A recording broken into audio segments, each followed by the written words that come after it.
America ছেড়ে বাংলার গ্রামে ফিরে এসেছেন এই দম্পতি অপরাজিতা আর দেবল মজুমদার। তাদের প্রত্যাবর্তনের গল্পের মধ্যেই লুকিয়ে রয়েছে এক বৈপ্লবিক চিন্তা। প্রায় 2 দশক আগে চাকরি সূত্রে আমেরিকায় থাকতেন তারা। ব্যস্ত জীবনে হঠাৎ একদিন চোখে পড়ে খাবারের নামে বাজার থেকে বিষ কিনছে সবাই। ফলমূল, শাকসবজি সব কিছুতেই রাসায়নিক। তাদের মনে প্রশ্ন জাগে, এইসব বিষ কি আমাদের অজান্তেই শরীরে জমছে? তাহলে কেন এত রোগ, কেনই বা এত অসুখ?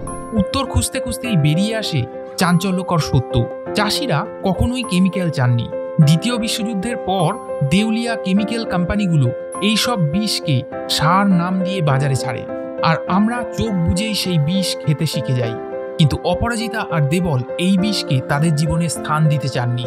2011 সালে তারা আমেরিকা ছেড়ে ফিরে আসেন দেশে।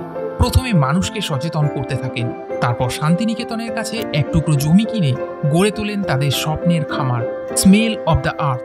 সেখানে প্রাকৃতিক উপায়ে চাষ শেখেন তারা। বৃষ্টির জল সংরক্ষণ করেই চলে তাদের খামার।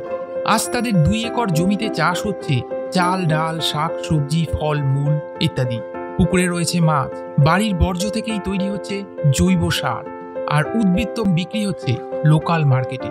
তারা শুধু নিজেরাই চাষ করেন না, অন্যদেরকেও শেখান।